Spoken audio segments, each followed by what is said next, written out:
Let me tell you about the worst lie you've ever been told. It happened slowly. So slowly, you didn't even notice. It crept in through the cracks of your childhood bedroom, whispered to you from posters of athletes and entrepreneurs, hummed in the background of every graduation speech, every motivational video, every algorithmic feed designed to make you feel like you were falling behind. The lie is this: you were meant for greatness, not just any greatness. World-shaking, history-making, empire-building, name in the textbooks greatness. The kind that makes strangers weep at your funeral. The kind that gets you a Wikipedia page.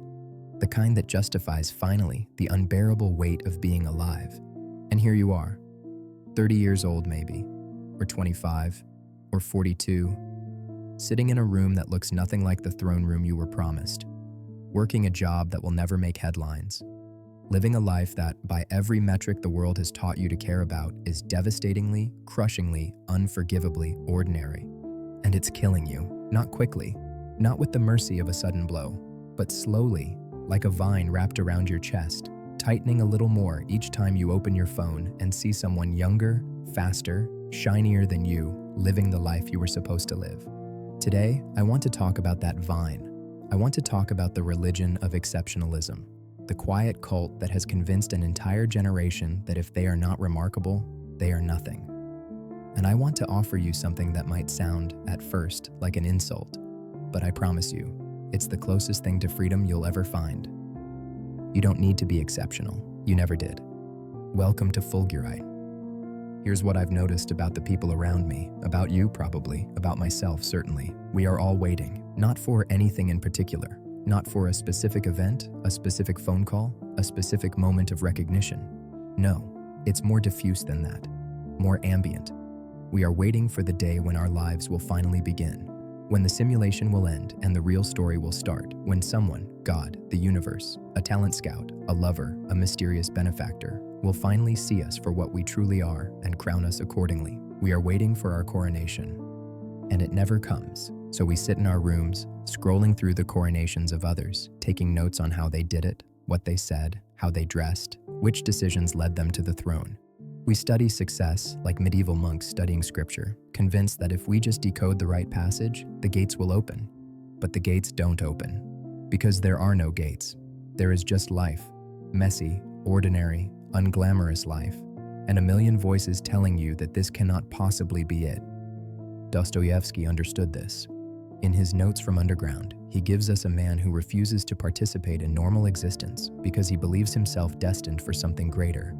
He is too intelligent for regular work, too sensitive for regular relationships, too profound for regular pleasures. And so he does nothing. He sits in his cramped apartment and writes bitter monologues about the stupidity of the world, convinced that his inaction is a form of superiority, that his suffering is proof of his specialness. He is waiting for his coronation too, and he will wait forever. What happens to a person who spends their entire life waiting for something that will never arrive? I'll tell you what happens. They become hollow. They become bitter. They become experts at critique and amateurs at living. They develop a sophisticated vocabulary for everything that is wrong with the world, and they use that vocabulary to explain why they have not yet begun to live in it. They become ghosts haunting their own lives. I've met these ghosts. I've been one myself at times. You recognize them by a certain quality in their eyes, a strange mixture of hunger and contempt. They want something desperately, but they hate themselves for wanting it, and they hate you for having it, and they hate the world for making it seem so easy for everyone else and so impossible for them. The underground man is not a character from the 19th century. He is in the apartment next to yours. He is in the comments section of every YouTube video. He is in the mirror some mornings, staring back at you with that particular expression of someone who has been cheated out of a life they were never actually owed. Now, let me be clear about something. This disease, this exceptionalism sickness, did not come from nowhere. It was manufactured. It was sold to you. You were the target of the most sophisticated psychological campaign in human history, and you lost. We all lost. Think about what you were fed as a child. Think about the stories, the movies, the songs, the advertisements. What was the message?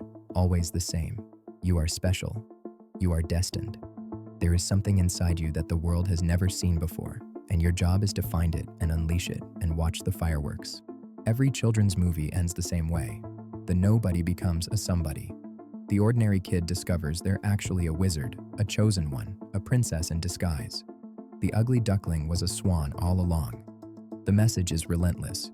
You are not what you appear to be. You are secretly magnificent. And then we grow up, and we discover that we are, in fact, exactly what we appear to be. Flawed, limited, struggling, ordinary. The magic sword never materializes. The mentor never appears. The montage of self-improvement never leads to the final battle. But the expectation remains. So we find ourselves in an impossible position. We have been trained since birth to expect transcendence, and life has delivered us regularity. We were promised an epic, and we received a Tuesday. The gap between these two things, between the promised life and the actual life, is where all the suffering lives. Social media, of course, made everything worse. I don't need to tell you this. You feel it in your bones every time you pick up your phone. But let me say it anyway, because sometimes the obvious needs to be spoken aloud. You are now exposed every single day to a carefully curated highlight reel of the most exceptional humans on the planet. Not just the exceptional humans of your city, your neighborhood, your social circle. No, the exceptional humans of everywhere. The best of 8 billion people, filtered and optimized and delivered directly to your nervous system. This was not possible before. Your grandparents could be the best carpenter in their village and feel a quiet pride. But you are competing with every carpenter who ever lived. Every carpenter who has a better Instagram account. Every carpenter whose workshop looks like it was designed by a Scandinavian architect. There is no winning this game. There is no level of success that the algorithm cannot immediately dwarf with something shinier. You could climb Everest, and the next video in your feed would be a teenager who climbed it backwards. The comparison machine never stops, and every comparison whispers the same thing. You are not enough. Here is a number I want you to hold in your mind. 8 billion. That's how many people are on this planet right now. 8,000 million. More humans than there have been in most of history combined. Now, what does it mean to be exceptional in a world of 8 billion? Let's say exceptional means the top 1%. The cream of the crop. The truly remarkable. That sounds pretty good, doesn't it? Top 1%. That's still 80 million people. 80 million. The population of a major country. All of them exceptional. All of them theoretically justifying the narrative, proving that the dream is possible, keeping the factory of false promises in business. But what about the other 99%? What about the 7.92 billion people who are, by this definition, not exceptional? Are their lives worthless? This is the question the culture never asks. This is the question that would destroy the entire machinery if we took it seriously. Because the machinery depends on everyone believing that they will be in the 1%, that they are special, that their mediocrity is temporary, a chrysalis from which their butterfly self will eventually emerge. The machinery depends on you never accepting that you are, statistically, almost certainly going to be ordinary. Let me say something brutal. Most of you watching this will not be famous. You will not be rich. You will not change the world. You will not be remembered by strangers. Your names will fade within a generation or two of your deaths. Your accomplishments, whatever they are, will dissolve into the vast ocean of human endeavor like a single drop of water. This is not a tragedy. This is the normal human experience. This is what it has always meant to be alive. Your great-great-grandfather did not expect to be exceptional. He expected to work, to love, to suffer, to die. He expected to plant seeds and hope for rain. He expected small joys and large sorrows. He expected, in other words, life. Not a performance of life, not a justification of life, but life itself in all its humble, unspectacular glory. And here's the thing that the exceptionalism cult will never tell you. He was probably happier than you are. There is a particular form of suffering that belongs exclusively to our age. It's the suffering of unrealized potential. I see it everywhere. In the eyes of 30-year-olds who still think of themselves as young because they haven't started their real life yet. In the anxiety of students who are paralyzed by options, unable to commit to any single path because commitment means closing doors, and closing doors means admitting that you are finite. In the depression of creative people who have notebooks full of ideas and nothing in the world. We are drowning in potential. We are suffocating under the weight of everything we could be. And the cruelest irony is this: the more potential you believe you have, the less likely you are to do anything with it. Because doing something requires choosing. Choosing requires sacrifice. Sacrifice requires acceptance. Acceptance of limits, of trade-offs, of the cold fact that you cannot be everything. You can only be something. And something in the religion of exceptionalism is never enough. So you wait for the perfect opportunity, the perfect moment, the perfect inspiration. You wait for clarity, for certainty, for the universe to send you a sign that this is the path you were meant to take. And while you wait, life passes, quietly, indifferently, without asking permission. I know a man, let's call him Thomas, who has been about to start a novel for 15 years. He is brilliant, truly brilliant. His mind sparkles with ideas, with observations, with turns of phrase that make you catch your breath. When he talks about literature, about art, about the nature of human experience, you think, this man could write something that matters. But he never does, because the novel in his head is perfect. It is a masterpiece. It would change literature if he could only get it right. And every time he sits down to write, the words that appear on the page are not the masterpiece. They are messy, imperfect, ordinary words.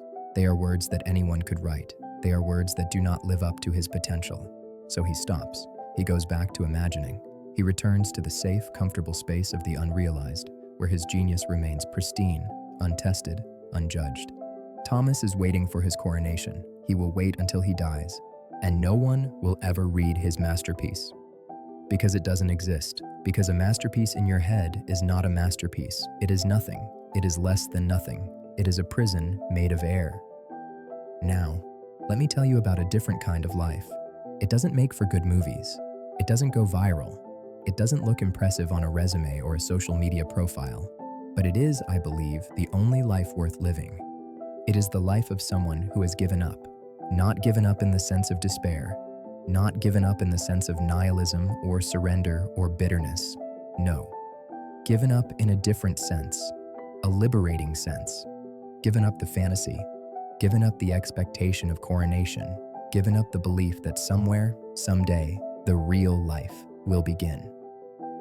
Given up the exhausting, impossible project of being exceptional and embraced.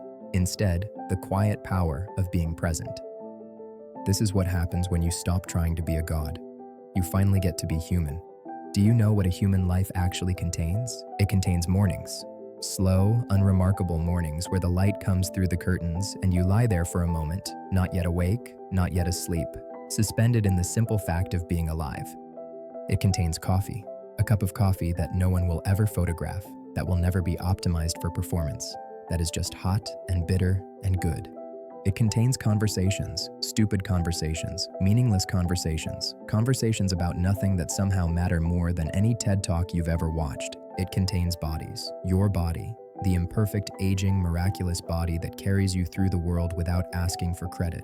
It contains love, not the love of movies, not the dramatic, world-ending, passionate love that burns everything down, but the quiet love of daily life, the love of someone handing you a glass of water, the love of a text message that just says, thinking of you.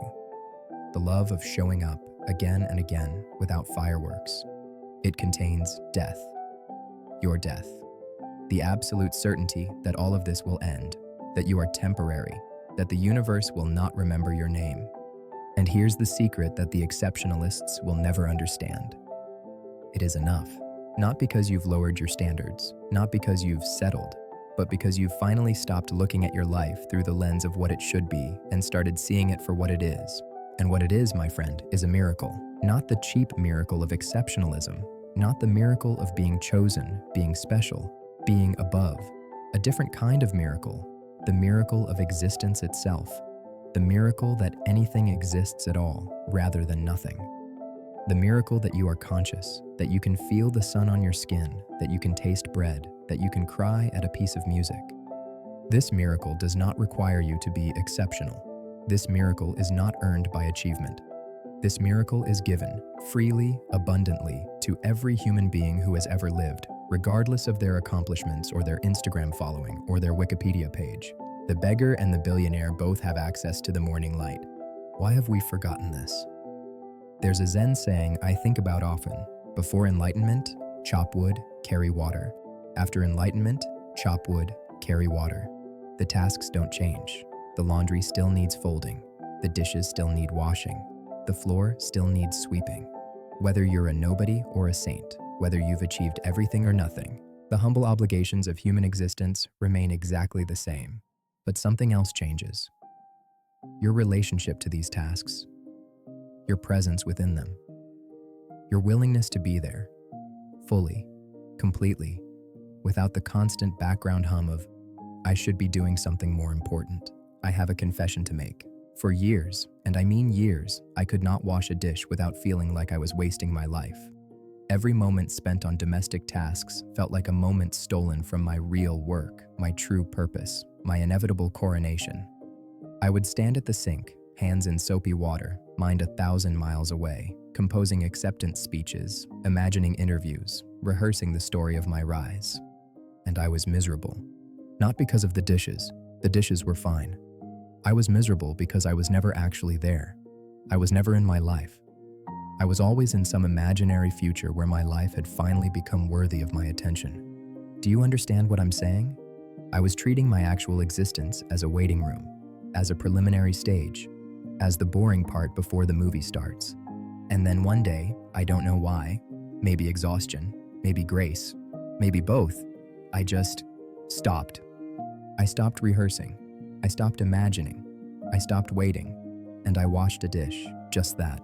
Just a dish, the warm water, the smooth ceramic, the satisfying moment when the grime gives way to clean. I was there for it. I was present. I was, for perhaps the first time in my adult life, not somewhere else. It lasted maybe 30 seconds. But in those 30 seconds, I understood something that all the philosophy books had never taught me. This is it.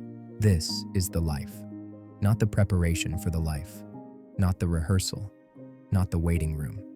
This, the dish, the water, the Tuesday afternoon, the ordinary, unremarkable, infinitely precious this. I'm not telling you to abandon your ambitions. I'm not telling you to stop creating, stop striving, stop wanting things. Desire is part of being human, and I would never ask you to amputate a part of your humanity. What I'm telling you is this: your ambitions will not save you, even if they come true, even if you achieve everything you've ever dreamed of. Even if, against all odds, you become the exceptional being the culture told you to become. You will still have to wash dishes. You will still have to live through boring afternoons. You will still have to exist in the gaps between achievements, in the ordinary moments that make up 99% of any life. And if you cannot be present in those moments, if you cannot find meaning in the unremarkable, joy in the simple, peace in the merely human, then no amount of success will make you whole. The exceptional life is not an escape from ordinary life. It is ordinary life with better publicity. Let me say something that might sound strange. The desire to be exceptional is a form of arrogance, not the obvious arrogance of narcissism, not the arrogance of thinking you're better than everyone else. A subtler, more insidious arrogance.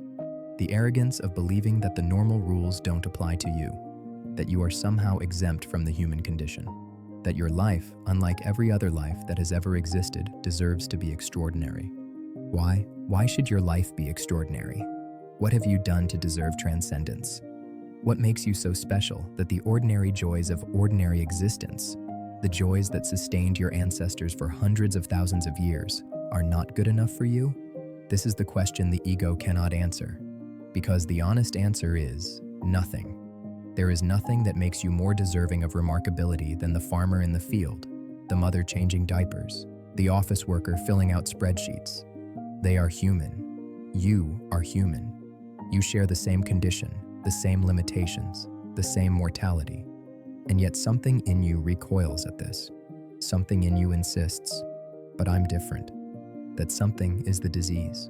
That something is what needs to die. In almost every spiritual tradition, and I mean everyone from Christianity to Buddhism to Stoicism to the indigenous wisdom traditions that the modern world has tried so hard to forget, there is an emphasis on humility, on smallness, on the recognition that you are a tiny temporary speck in an infinite cosmos. This is not meant to depress you, it is meant to liberate you. Because when you truly accept your smallness, when you stop fighting it, stop denying it, stop constructing elaborate fantasies to escape it, something remarkable happens. You relax. You stop clenching. You stop performing. You stop the exhausting, endless project of self-justification. You stop trying to prove that your existence was worth it. And in that relaxation, in that surrender, you find a peace that no achievement could ever provide. The peace of a creature that has finally accepted its nature. The the peace of a wave that has stopped trying to be the ocean and simply moves with the water. Mary Oliver asked the question that has haunted me for years. Tell me, what is it you plan to do with your one wild and precious life? For a long time, I thought this was a question about accomplishment, about making something of yourself, about not wasting the gift. I was wrong.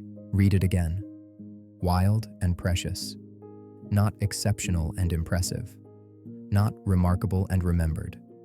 Wild. Precious.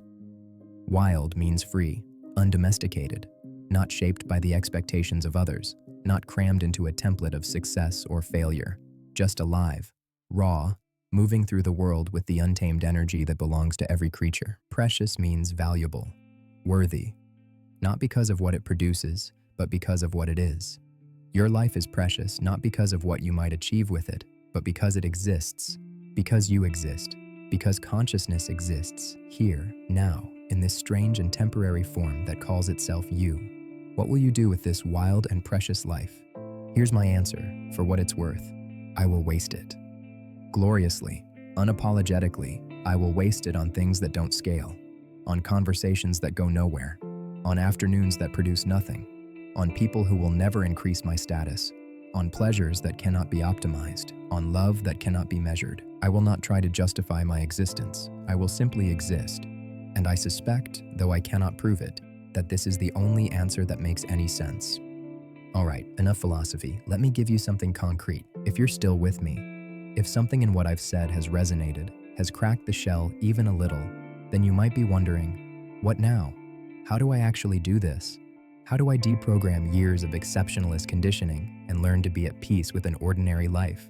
I don't have a 10-step program. I don't have a method, but I have some practices. Small things that have helped me, personally, to come back down to earth, to remember what it feels like to be human. First, do something useless.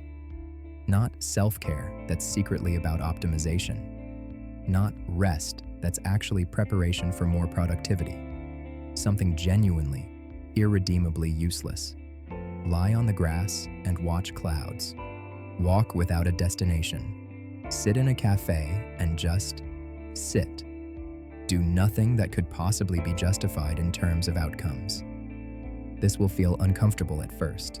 The voice in your head will scream that you're wasting time, falling behind, losing the race. Let it scream. Notice the screaming. Notice how desperate the ego is to always be doing something, becoming something, achieving something, and then keep lying on the grass. Second, serve someone without credit. The ego feeds on recognition. It wants to be seen, acknowledged, appreciated. So starve it. Do something kind for someone, something real, something that costs you, and tell no one. Not your friends, not your social media followers, not your journal. Let the act exist in silence, unwitnessed, unrewarded. This is harder than it sounds. You'll be amazed at how much your mind wants to tell someone, wants to get something out of it, even if just the private satisfaction of being a good person. Watch this wanting. Let it pass. Let the act remain invisible. This is what it feels like to exist without the constant pressure of self-justification. Third, call your mother, or your father, or your grandmother, or whoever raised you, whoever loved you before you were anything, back when you were just a child with skinned knees and bad dreams. Call them not because you need something, not because there's news to share, but just to hear their voice, just to connect. Just to remember that you belong to something older than your ambitions, deeper than your achievements, more real than anything the internet has ever shown you. The people who loved you before you became someone are the people who know what the exceptionalists have forgotten, that you were always someone, that your value was never in question, that you don't need to earn what was given freely. Fourth, sit with your failure. Pick a dream that didn't come true, a hope that died, a version of yourself that never materialized. And instead of running from it, instead of reframing it or silverlining it or insisting that it all happened for a reason, just sit with it. Feel the grief, feel the disappointment, feel the gap between what you wanted and what you got. And then notice something strange. You're still here. The failure didn't kill you. The dream died and you survived. You are more resilient than your expectations. You are bigger than any single version of yourself. This is not optimism. This is not everything happens for a reason. This is something harder and more honest. The recognition that you can lose, you can fail, you can watch your hopes turn to ash, and life continues anyway, and that continuation is enough. I want to tell you about my neighbor. His name is Frank. He's 73 years old. He worked for 40 years in the same factory, doing the same job, day after day, until he retired. He's been married to the same woman for 51 years. He's never traveled outside the country. He's never started a business, written a book, or been featured in any publication. By every metric the exceptionalist cult cares about, Frank is a failure, a nobody, a waste of potential, and he's one of the happiest people I've ever met. Not happy in a manic way, not happy in a fake way, not happy in a positive mindset way that's secretly covering up a void. Just happy, contentedly, quietly, deeply happy. The happiness of a man who is at peace with what he is and has no desire to be anything else. I asked him once, point blank, "Frank, don't you ever feel like you missed out? Like you should have done more with your life?" He looked at me like I was speaking a foreign language. "More than what?" he said. "I got to see my kids grow up. I got to hold my granddaughters. I got 51 years with a woman who still makes me laugh. I got to watch a lot of sunsets. What more is there?" What more is there? I walked away from that conversation feeling like I'd been living in a trance, like I'd been so busy chasing more that I'd forgotten to notice what I already had. Like Frank, ordinary, unremarkable, exceptional in no way. Frank understood something that I, with all my books and ambitions and philosophical sophistication, had completely missed. The magic isn't somewhere else. The magic isn't waiting at the end of the hero's journey. The magic is here. It was always here. You were just too busy looking for something better to see it. So, here's where we are. I've told you that the coronation will never come, that the exceptional life is a statistical impossibility for almost everyone, that the culture has sold you a lie and you bought it and now you're paying for it in suffering. I've told you that ordinary life is not a consolation prize, but the actual thing, the only thing, the whole point. I've told you that your ambitions won't save you, that presence will, that the dishes matter as much as the dreams. And now I want to tell you one last thing. You are allowed to stop. You are allowed to stop proving, stop performing, stop justifying, stop waiting for permission to be at peace with who you are. You are allowed to be a human being, limited, flawed, mortal, ordinary, without apologizing for it, without treating it as a problem to be solved, without spending your whole life trying to escape the simple fact of your humanity. This is not giving up. This is waking up. The great German poet Rilke wrote something that has stayed with me for years. I want to unfold. I don't want to stay folded anywhere, because where I am folded, there I am a lie. For so long, I thought unfolding meant becoming exceptional, becoming remarkable, becoming worthy of attention and admiration. But I had it backwards. The fold was the exceptionalism itself. The fold was the lie that I needed to be more than I was. The unfolding was not achievement. It was acceptance. The unfolding was becoming simple, becoming honest, becoming willing to be exactly what I am, a person, doing my best, failing often, loving imperfectly, moving through a life that will end. That's it. That's the whole story. And when I stopped trying to make it into an epic, when I stopped demanding that it be meaningful in some cosmic sense, when I finally accepted the smallness and the ordinariness and the humble, unremarkable texture of daily existence, something opened, something breathed.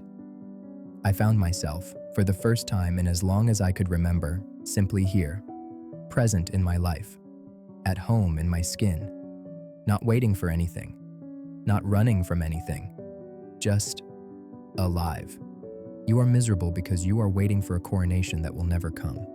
Wash your dishes, call your mother, take a walk without your phone, watch the light change on the wall of your apartment. Accept your humanity. That is where the magic is. It was always there, waiting for you to stop looking somewhere else. Welcome home.